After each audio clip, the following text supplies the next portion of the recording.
adversário. E por algum tempo não quis atendê-la. Mas depois disse consigo: ainda que não temo a Deus nem respeito os homens, todavia, como esta viúva me molesta, hei de fazer-lhe justiça, para que enfim não volte e me importune muito. E disse o Senhor: ouve o que diz o juiz injusto. E Deus não fará justiça aos seus escolhidos que clamam a Ele de dia e de noite, ainda que tarde para os atender? Digo-vos que depressa lhes fará justiça. Quando, porém, vier o Filho do Homem, porventura achará fé na terra? Eu queria que você repetisse comigo essa última frase, porque ela aí diz respeito a nós. Quando, porém... Estão aí, irmãos? Diga ao seu irmão assim, brincando com ele, você já chegou? Já? Amém. Então vamos lá, todo mundo, hein? Quando, porém, vier o Filho do Homem, porventura, achará fé na terra? É para nós. Pode sentar, irmão. Também compartilhamos aqui durante esse mês que a questão do avivamento, ela exige uma vida de fé. Né? Isso foi compartilhado aqui, inclusive com testemunhos de fé. Mas agora pela manhã nós vamos ver os 4 pilares do avivamento, se nós estamos tendo esses pilares de sustentação em nossa vida. Para entendermos melhor, o que quer dizer pilar, né? Pilar, no sentido figurado, para a explanação desta palavra, quer dizer, ou significa, um elemento que serve de sustentação, uma base. O que é fundamental para um suporte. Ou seja, sobre eles se estabelece o avivamento. Então, sobre esses 4 pilares que eu vou falar, que se estabelece o fundamento. Mas não quer dizer que seja só os pilares o suficiente. Durante esse mês aqui nós compartilhamos muitas coisas. Para uma construção realmente estar sustentada, não existe só os pilares, tem que ter as vigas, tem que ter o material, tem que se ver o que é feito, os pilares e as vigas. Isso tudo nós compartilhamos e ainda vamos compartilhar até o final desse mês, para que nós possamos estruturar em nós o entendimento da necessidade que temos do avivamento. Muito bem. Então, já que nós vamos ver os 4 pilares, eu quero falar sobre o primeiro, que é a oração. Na verdade, irmãos, falar sobre o pilar ou sobre oração, nós estamos dizendo acerca da vida em Deus. Não existe nenhuma possibilidade de relacionamento, ou de estar na igreja, ou de viver com Deus sem oração. Se você for olhar a vida de Jesus, quando ele esteve aqui, realizando seu ministério, cumprindo o que foi determinado por Deus, por meio do Pai, para que ele cumprisse a sua missão, você vai ver que Jesus, o tempo todo, estava em oração. Por exemplo, alguns exemplos rapidamente aqui, porque a gente for falar, nós vamos falar do Novo Testamento inteiro, Jesus orando. Quando Jesus foi escolher os discípulos, os 12, ele passou a noite inteira em oração. Quando chegou pela manhã, ele foi lá e separou os 12. Quando Jesus acalmou a tempestade no mar, que os discípulos estavam lá, né, afogando, ele tinha passado uma noite de oração e por isso estava descansando no barco. Outra feita, eles estavam sozinhos atravessando esse mesmo mar e acharam que era um fantasma que estava vindo ao encontro deles, andando sobre as águas. Que Jesus tinha passado quase que a noite toda. E diz o texto, pela madrugada, ele veio e começou a andar sobre as águas. Eu tive lá nesse local, irmãos, e o monte onde Jesus orava é um platô que fica para o mar da Galileia. Eu fico imaginando como Jesus chegou até os discípulos. Eu acredito que ele veio voando, assim, flutuando, e depois veio sobre as águas. É como se fosse um fantasma mesmo. Por isso que eles ficaram malucos daquele jeito. É um fantasma, vamos morrer, que é um fantasma que está vindo. Era Jesus com a sua túnica de várias cores e seu manto branco sobre as águas. Ele estava orando. Finalmente, já perto da prisão de Jesus, quando ele estava no Getsemane, muitas vezes ele orou no jardim de Getsemane, diretamente de frente à porta formosa da cidade deslumbrante que era naqueles dias. Ele estava orando e em agonia desceram gotas de sangue de seu rosto. Ou seja, o ministério de Jesus foi pautado na oração. Quando nós vemos Pedro saindo da prisão, quando os anjos abriram as portas e soltaram os grilhões, a igreja estava orando. A oração produz extraordinário. Quando Paulo e Silas, depois de serem chicoteados, estavam na prisão, amordaçados e presos nos grilhões, louvavam a Deus e oravam. Caíram os grilhões e aí o carcereiro até queria se matar. Ele, não faça isso, tá? Estão todos aqui. Disse o apóstolo Paulo. Oração. Irmãos, e a base de tudo que fazemos como igreja, como liderança, é na oração. Essa igreja existe por causa de oração. Se abriram as portas por causa de oração. Compramos essa propriedade porque em oração. Você está aqui porque existe oração. Eu estou compartilhando a palavra com você nessa manhã porque a oração me trouxe a iluminação da palavra. Não existe relacionamento. Não existe fundamento de base para que você esteja em Deus, senão pela oração. Me lembro ainda, quando era seminarista, e eu vi, já compartilhei isso aqui, um pastor da igreja Betel, de onde eu estudei, Batista Betel, dizendo o seguinte: pouco oração, pouco poder. Nenhuma oração, nenhum poder. Muita oração, muito poder. A igreja que ora, o poder de Deus se manifesta. Nós precisamos orar. Esse pilar fundamental é uma necessidade. Repita comigo. É necessidade fundamental. Lucas capítulo 18, verso 1 do texto que nós lemos. O texto inicia a narrativa de Lucas para abrir a introdução de como Jesus compartilhou a palavra acerca da parábola, essa parábola que é chamada aí no título da sua mensagem, ou da sua Bíblia que tem aí, um juiz iníquo ou injusto. Dizendo o seguinte, Lucas diz, olha, e também lhes contou uma parábola sobre a necessidade de orar sempre e nunca desanimar. Hoje eu não vou falar aqui sobre desânimo, vamos falar sobre orar sempre. Então é uma necessidade e deve ser em continuidade, porque tem que orar e sempre. Paulo, inclusive, na sua carta aos Tessalonicenses, na primeira carta, capítulo 5, verso 17, ele alerta a igreja de Tessalônica acerca disso, uma igreja que estava enfrentando desafios de perseguição dos judaizantes, daqueles que queriam destruir as reuniões nas casas, que estavam sendo um sucesso e crescendo. A igreja, ele disse, orai sem cessar, ou orai sem parar. Agora, a oração, o que nós compartilhamos com o Senhor tem uma forma bíblica.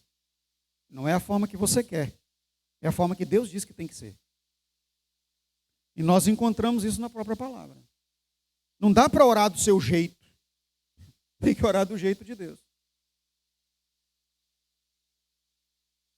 Tem pessoas que inventaram o seu próprio jeito de orar, para chamar a atenção, por exemplo.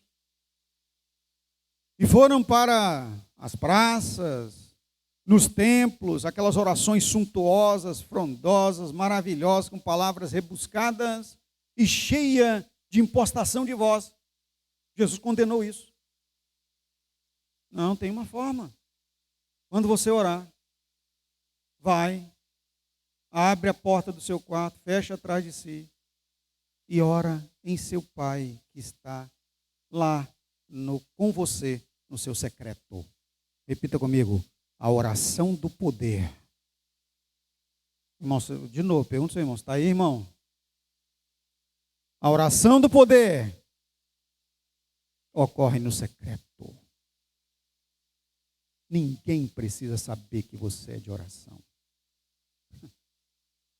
Quando alguém fica sabendo ou fica noticiando que você é de oração, você já pode ficar aí, tem alguma coisa errada.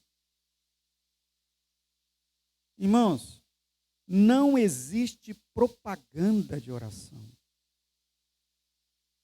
Oração não é exercido por influências nas redes sociais. A oração, ela é realizada no secreto. Os grandes de oração com Deus são anônimos. São aqueles desconsiderados. Porque o adversário não tem nenhum interesse em promover quem ora. Ao contrário, quer macular. Quanto mais você ora, mais o inferno, entre aspas, não é o inferno, né? Mas o inimigo que vai para o inferno se levanta contra você. Por isso que você precisa ter a sua oração acompanhada de consagração, jejum, oração e vigilância. Esses andam juntos. Jejuai e orai e vigiai. Porque na verdade o espírito está pronto, mas a carne é fraca. Ou seja, a carne de todos vocês é fraquinha, como a minha. Repita comigo, a minha carne é fraca, mas o meu Deus é forte. Aleluia. O que está em mim é que é forte. Bom, então vamos ver aqui algumas advertências da forma como orar para que a gente não possa fazer errado, além dessa que eu já citei. Em Mateus capítulo 6, verso 9, Jesus inclusive ensinando os discípulos a orar, porque eles falaram, nós não sabemos orar como convém. Ele vai e passa o modelo de oração dominical, que tem lá todos os tópicos de oração que nós já compartilhamos aqui. Você precisa orar. Olhando isso, e eu vou resumir. Em Mateus capítulo 6, verso 9, diz assim, portanto, vocês devem orar dessa forma. Aí ele diz, Pai nosso que está no céu. Opa, aqui já diz alguma coisa para você na primeira frase. Pai nosso que está no céu. A quem direcionamos a oração? A oração é direcionada ao Senhor Deus, ou a manifestação de Deus que governa. Porque é Ele quem decide tudo. Tanto é que, analogicamente, ou para que nós pudéssemos entender melhor, a Bíblia fala que o Senhor Jesus está assentado à direita do Pai, e funciona advogando a nosso respeito. Ele mostra a nossa causa para que o Pai julgue e perdoe. Porque hoje Ele é juiz. Ele julga as causas, Ele responde, Ele defere as bênçãos, Ele abre os céus e envia os seus anjos a virem a nos servir. Deus Pai é o Senhor dos governos. Repita comigo, Deus Pai é o Senhor de todos os governos, 100% dos governos. Nada acontece sem que Ele permita, sem que Ele determine, sem que Ele oriente. Então você direciona a sua oração a Deus Pai.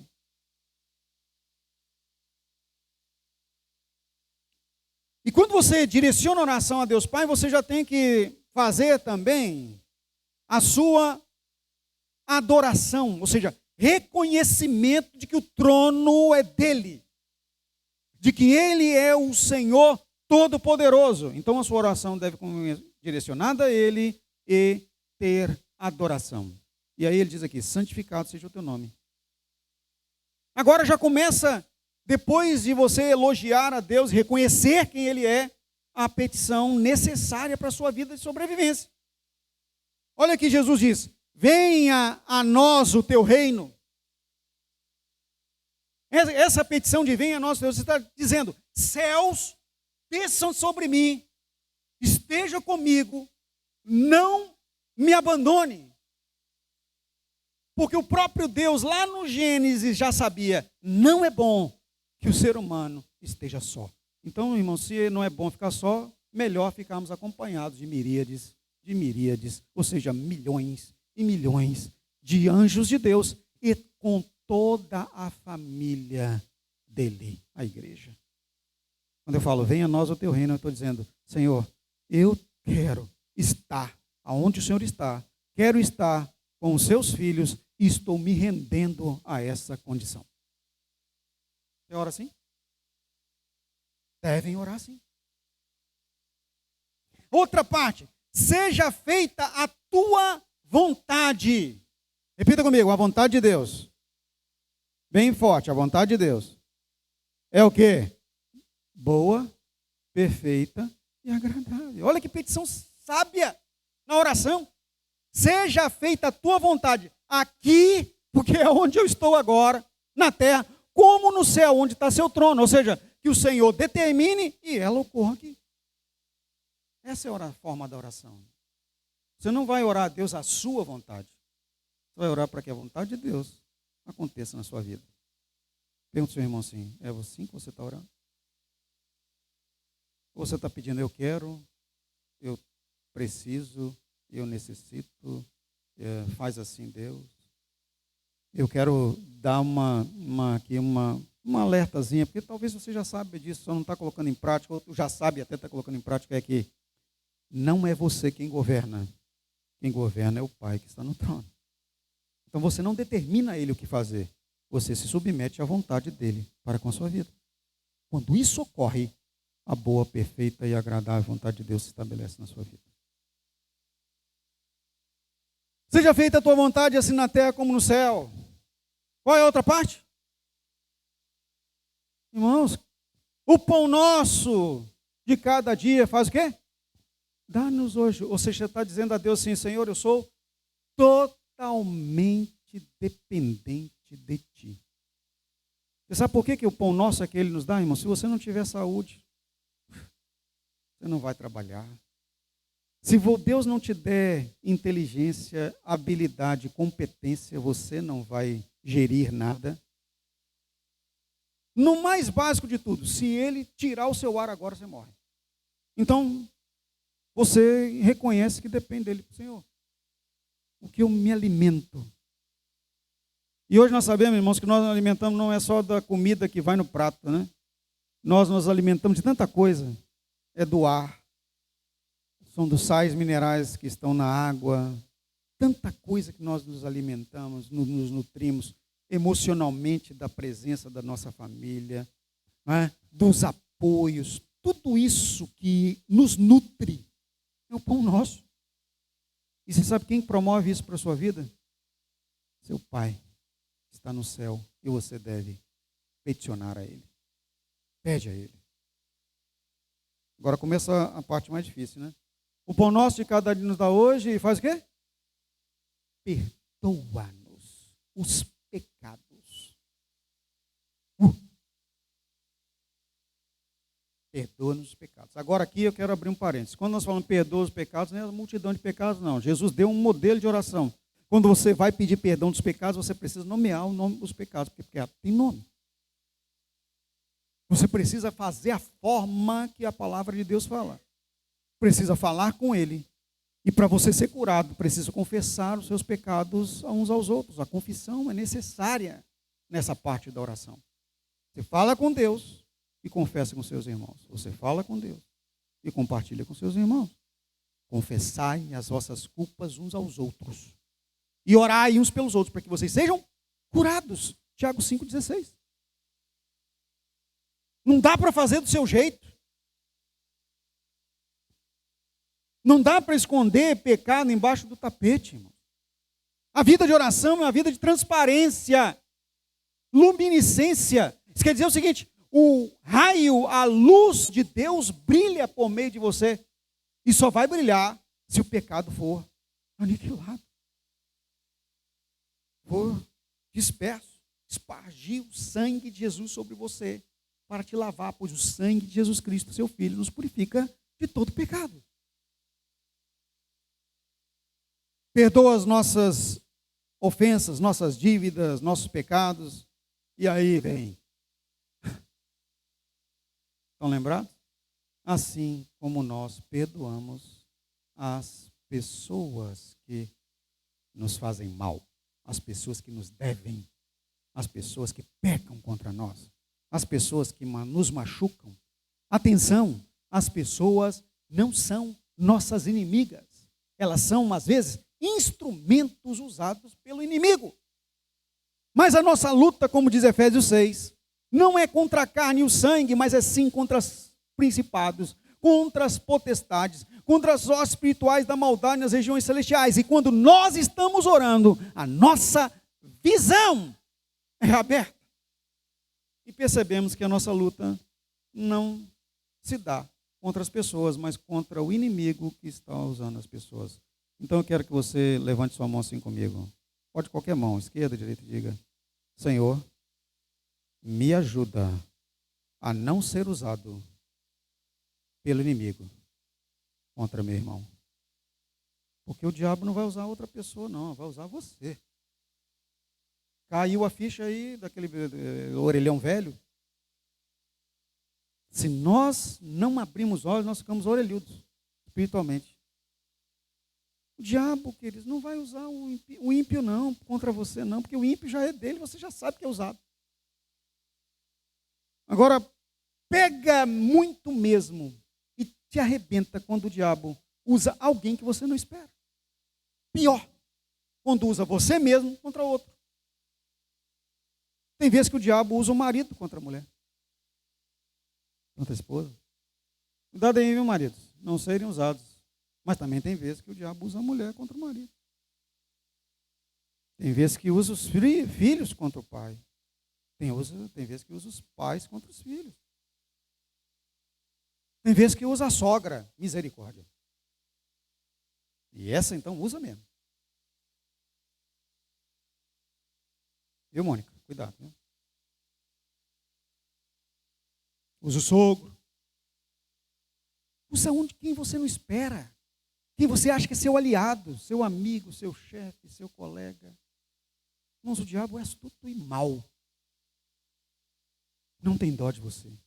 E nessas horas, quem está orando, quem está no fundamento, no pilar do avivamento, tem visão de águia e percebe. Não é a pessoa, é o inimigo. Vou até alertar agora. O diabo está usando até IA. Tá, irmão, está usando IA para causar discórdia. Um dia desse lá em casa mesmo, eu estava conversando lá, daqui a pouco a IA começou a falar sozinha. E falando uns negócios lá que eu falei, só pode ser o diabo da IA.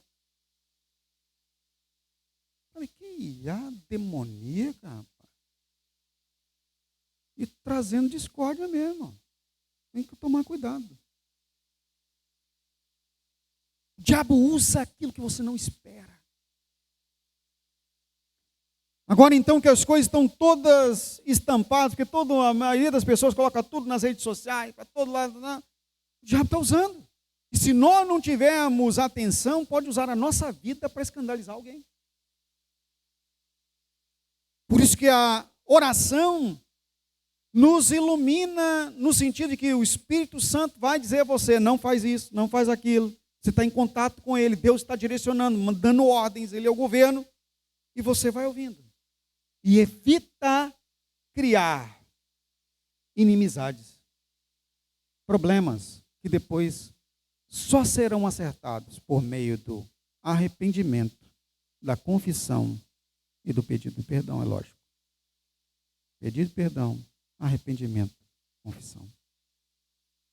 Perdoa as nossas ofensas, nossas dívidas, assim como nós perdoamos a quem nos ofende. Aqui é condicionante, ó. Se você não perdoa quem te ofende, o Senhor está no direito de não te perdoar. Porque só vai ser perdoado assim como você perdoa a quem te ofende. Todos entenderam? Você está orando assim? O Espírito Santo lhe pergunta aqui nessa manhã. Essa é a forma. Em Mateus capítulo 7, versículo 7, um capítulo após do que nós lemos de Mateus 6, 9, diz assim: peçam e será dado a vocês. Busquem e encontrarão. Batam e a porta se abrirá. 3 ações da oração, ou para executar a oração: pedir, buscar e bater. Repita comigo: pedir, buscar e bater.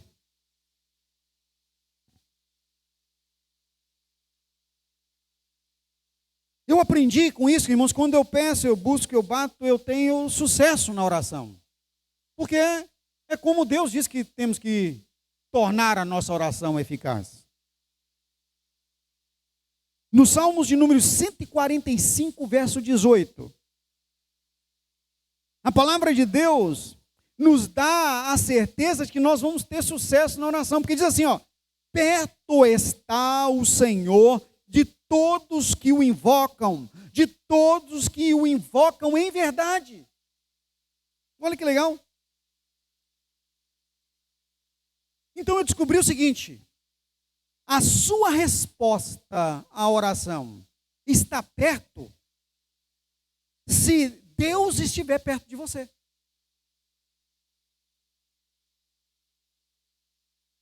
Vamos repetir isso? A minha resposta da oração está pertinho se Deus estiver bem perto de mim. Olha que legal. Traga Deus para perto, que a sua resposta vai estar logo ali. Agora, tem algo melhor. Traga o Espírito Santo para dentro de você e a sua resposta já estará lá dentro. Hã?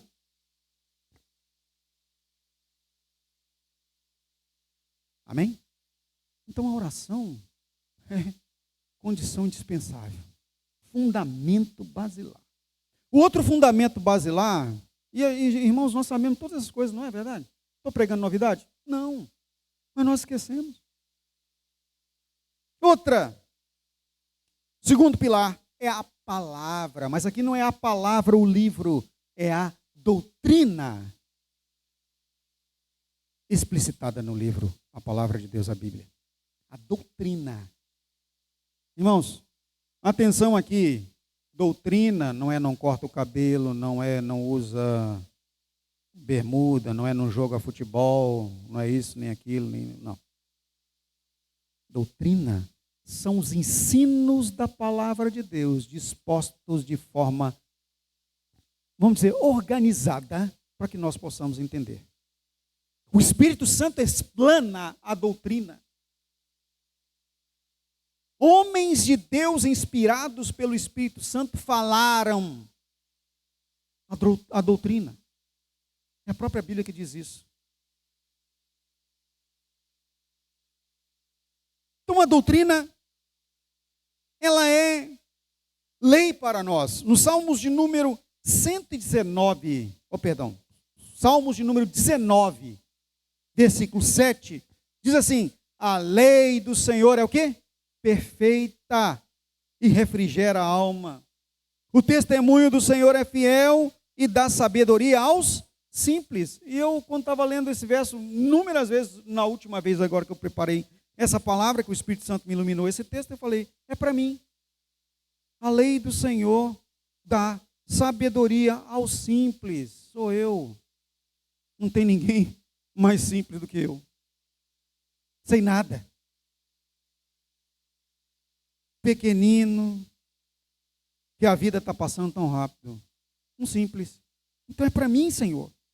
Gente, a palavra, a doutrina é a lei de Deus para os seus filhos. É a lei do Filho de Deus. Tem tanta gente hoje tão preocupada com o que o STF, né, doutor, fala, que não pode, né, um ministro do Supremo aparecer na televisão falando qualquer coisa no jornal, todo mundo, tem que matar esses homens, tem que tirar esses homens de lá, tem que impeachment, nem sabe o que é impeachment, está falando que tem que fazer impeachment. Irmãos, por favor, eu vou falar igual o apóstolo Paulo para você, pelo amor de Deus, para com isso. Eu rogo pela compaixão de Deus, a nossa lei não é daqui. O que nós acabamos de ler? O juiz é? O quê? Iníquo. Pensa só neles. A nossa lei é a lei perfeita, como diz o apóstolo Paulo. É a lei da liberdade. Nela nós precisamos perseverar. Medita nela de dia e de noite. Se você estiver na lei de Deus, não precisa de nada disso aí, irmão.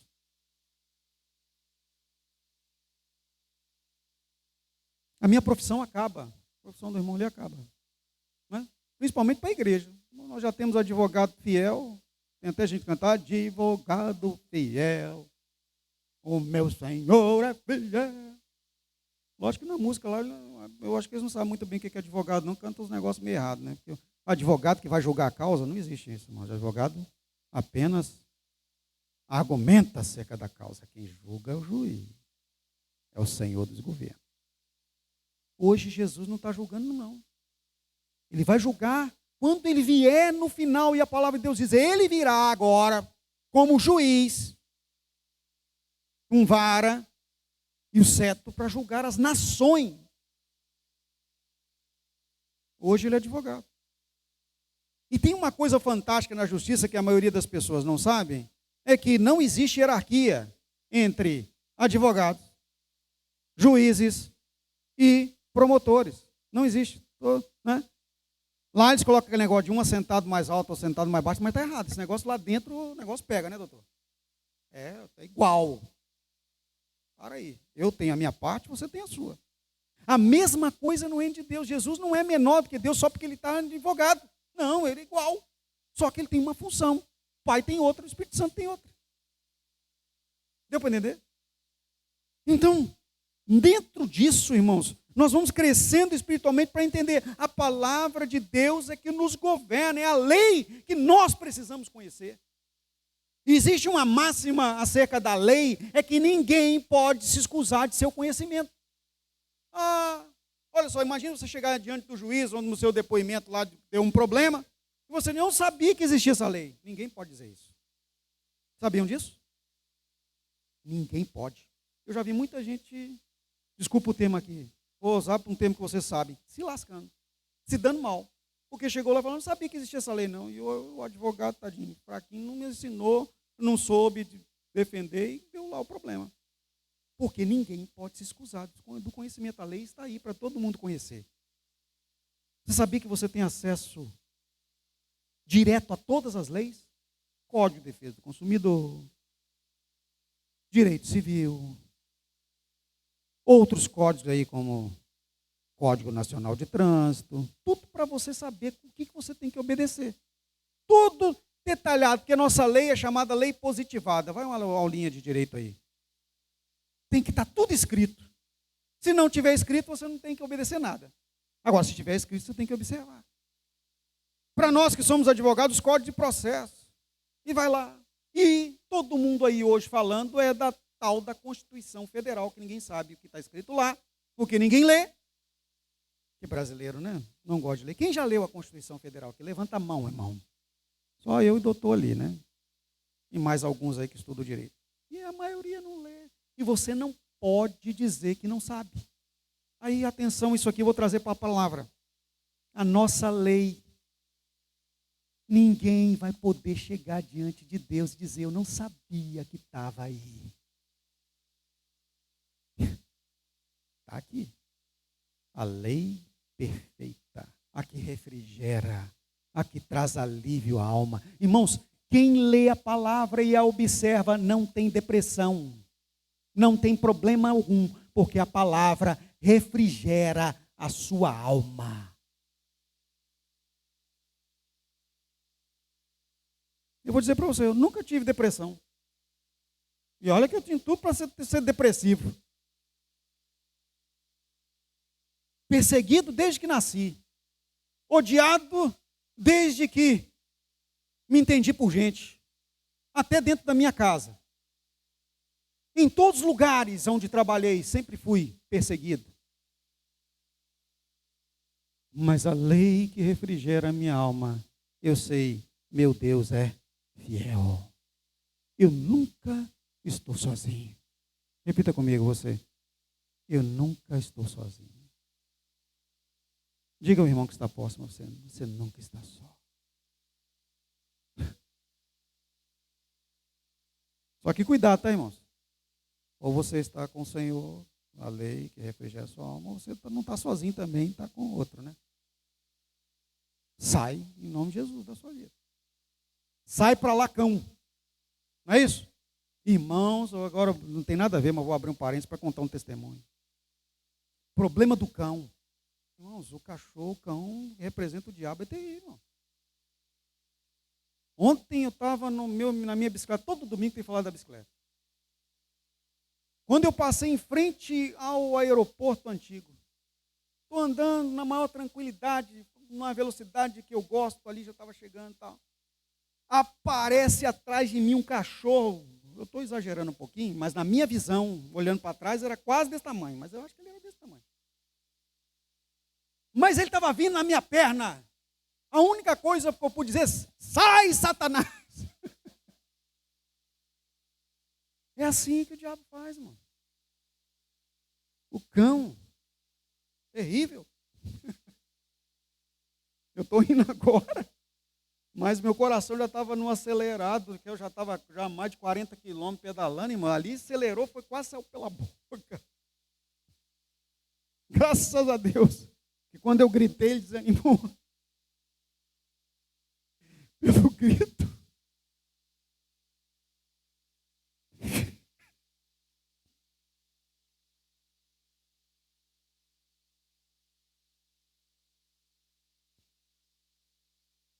Sai, Satanás, da nossa vida. Não dê espaço, porque senão ele chega. Por isso que nós temos que estar na lei perfeita, na palavra de Deus, e sabemos usar as armas. Na hora foi o grito: sai!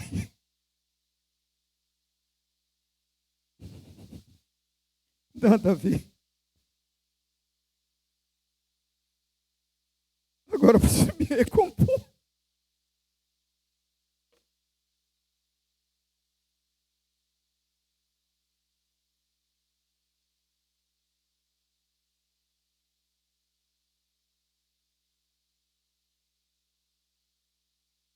Espaço bobagem no meio da mensagem. Um pouquinho de descontração é bom por uma palavra tão pesada quanto essa, né? Mas necessária, é fundamental a base lá, a palavra. Deixa a palavra de Deus de lado e você vai ter problema. A palavra de Deus, portanto, irmãos, para fechar aqui, ela nos limpa, tira de nós os problemas que nos afligem e nos dá entrada para o Senhor. Como Deus nos trata, vai limpar os erros, vai limpar o que de mal está em você. Em João capítulo 15, verso 3, falando exatamente sobre a poda da árvore para que dê mais frutos. Vós já estáis limpos pela palavra que vos tenho falado. Levante sua mão e diga glória a Deus. Eu estou limpo, eu estou limpa. Aleluia.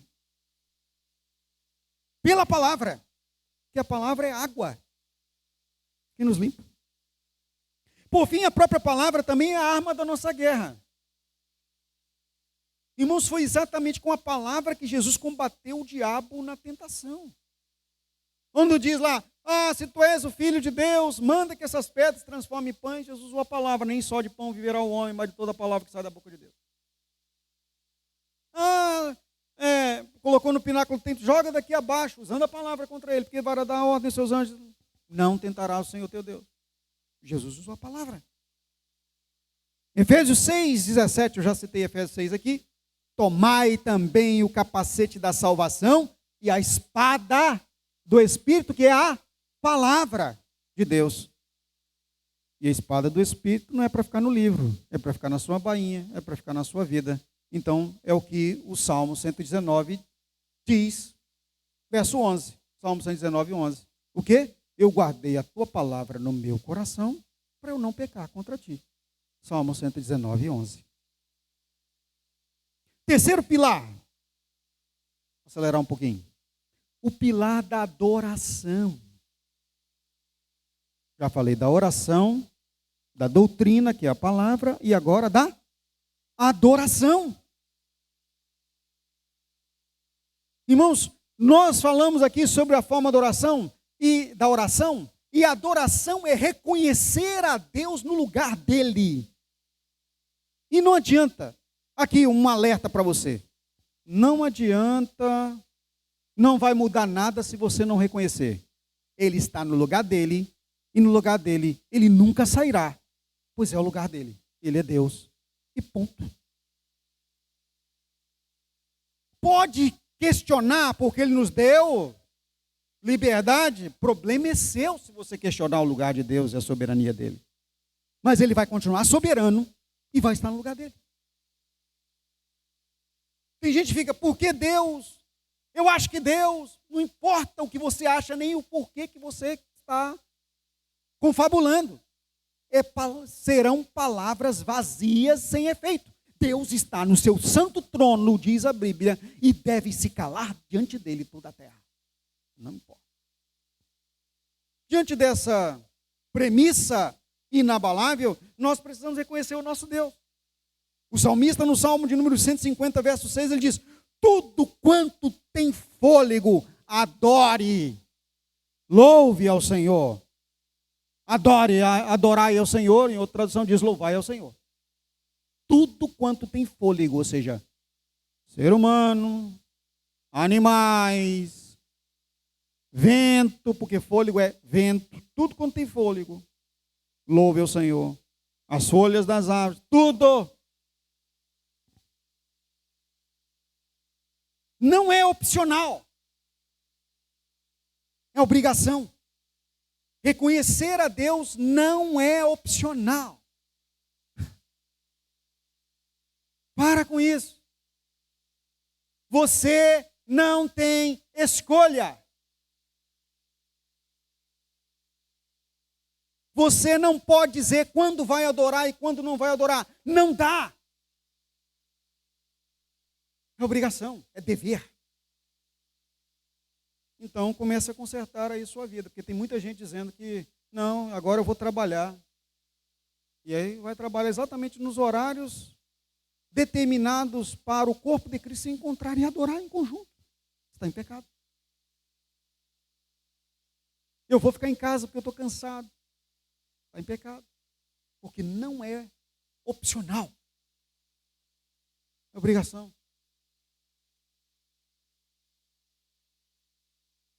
Em todas as circunstâncias, nós precisamos reconhecer a grandeza de Deus e o seu poder, ou seja, todo o tempo. De manhã, de tarde e de noite. E de madrugada. Em todo o tempo, em todo lugar. Abacuque capítulo 3, dos versos 17 a 18, texto conhecido diz assim, portanto, ainda que a figueira não floresça, nem haja fruto na vide, o produto da oliveira minta, e os campos não produzam mantimento, as ovelhas da malhada sejam arrebatadas, e nos currais não haja vacas, todavia eu me alegrarei no Senhor, exultarei no Deus da minha salvação.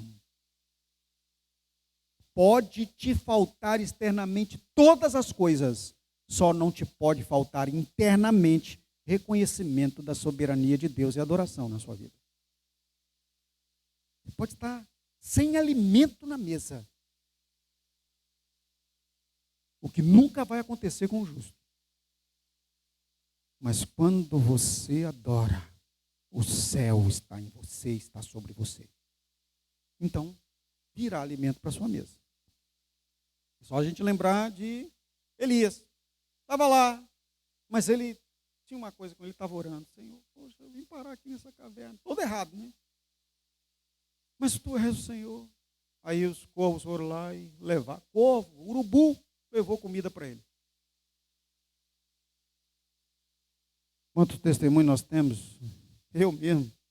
De situações, irmãos, extraordinárias. De pensar, não tem saída. Como eu vou fazer?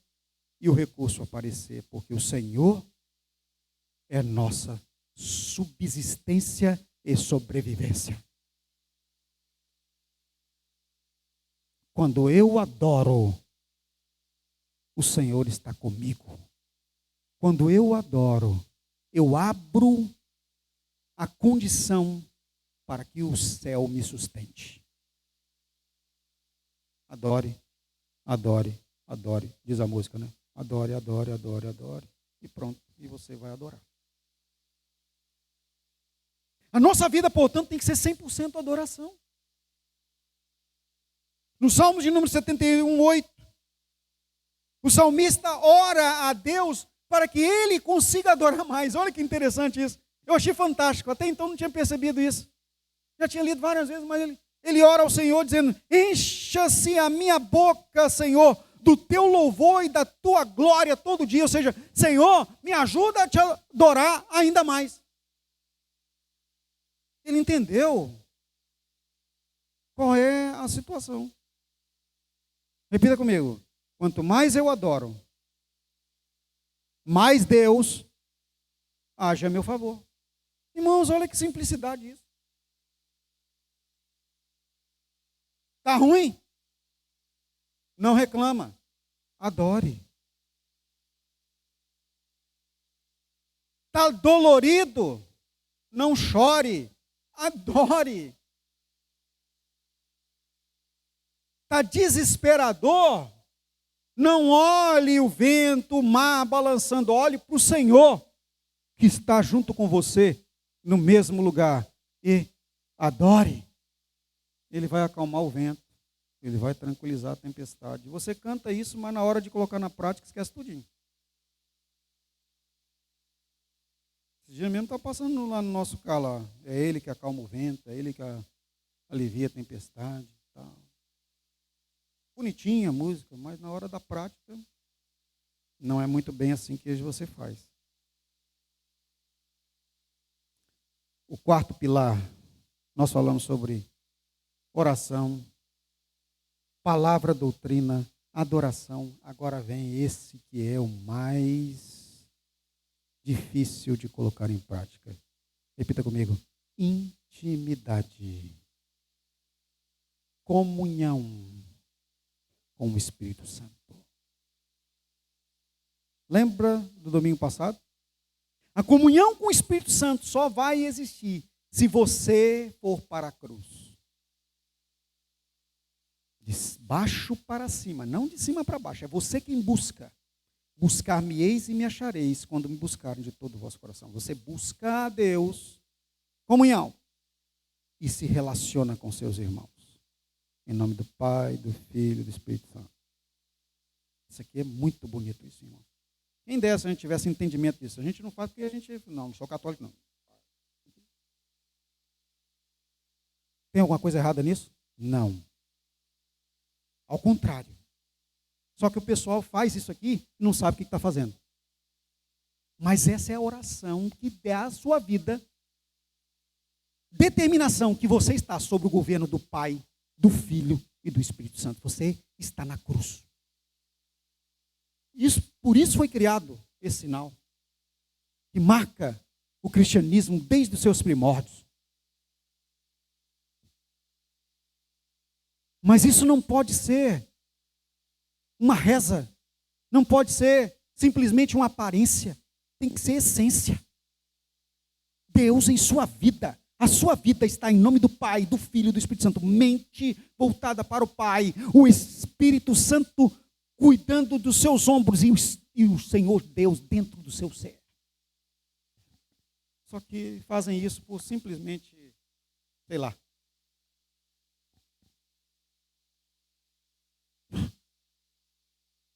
Mas nós temos que ter entendimento, que é a cruz.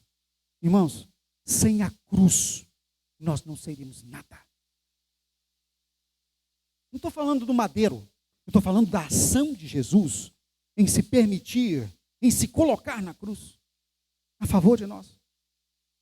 Agora, todos os pecados nós não temos mais. Romanos 8:1, olha que garantia. Agora, pois, nenhuma condenação há mais para aqueles que estão em Cristo Jesus. Eles não andam segundo a carne, mas segundo o Espírito. E não é Espírito com letra minúscula, não é Espírito com letra maiúscula. Intimidade com o Espírito Santo. No Salmos de número 25:14. Olha, nós já inclusive usamos esse versículo como um versículo do ano aqui um tempo atrás. Diz assim, ó, a intimidade do Senhor é para os que o temem, aos quais Ele dará a conhecer a sua aliança. Foi no ano da aliança. A intimidade do Senhor é para os que o temem, aos quais Ele dará a conhecer a sua aliança.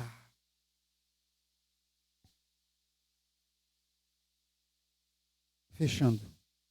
Quando nós temos intimidade com o Espírito Santo, irmãos, nós temos a revelação.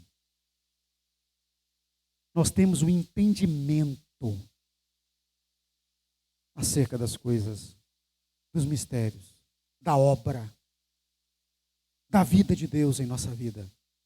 A compreensão. Nós não passamos tempo no templo perdido. Nós crescemos espiritualmente. Irmãos, cada mensagem de domingo pela manhã é um estudo bíblico.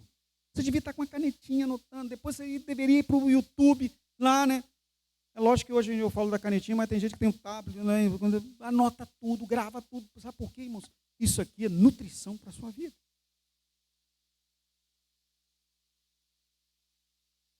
Só terá intimidade, ou seja, comunhão com Deus, aquele que tem temor do Senhor.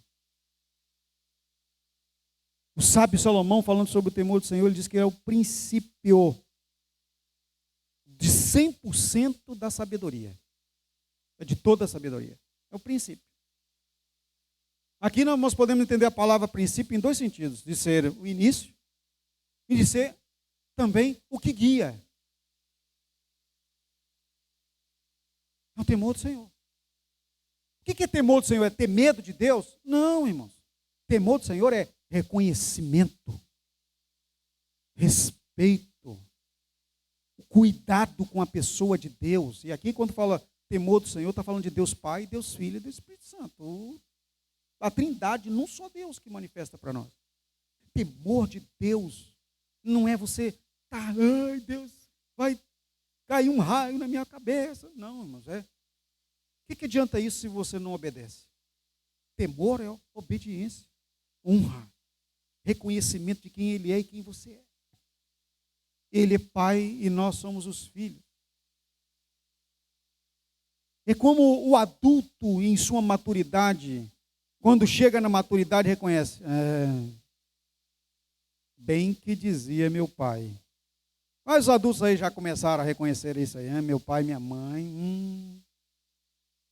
Eles tinham as falhas deles, mas eles sabiam o que estava falando. Só que com Deus é diferente. Nós reconhecemos a Deus assim, nele não tem nenhuma falha. Ele sabe o que está falando. Ele sabe o que está exigindo. Não posso dar espaço. Em outras palavras, como diz a juventude, não posso dar mole. Eu tenho que estar aqui esperto aqui, né? Tem que estar alerta. Tem que estar no conhecimento. Busque a comunhão, a intimidade com Deus, e você alcançará a proteção, o cuidado e o sucesso dele na sua vida. Irmãos, o avivamento nos dá a oportunidade de que o Espírito Santo produza em nós a nossa aproximação bem afiada, afinada com o Senhor Deus.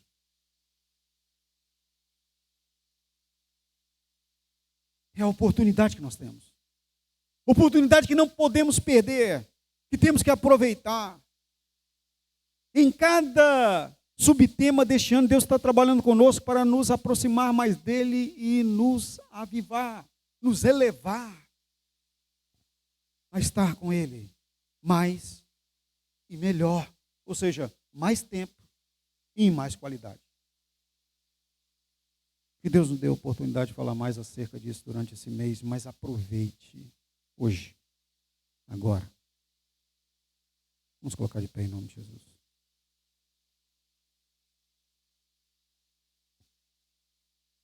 A intimidade do Senhor é para os que o temem.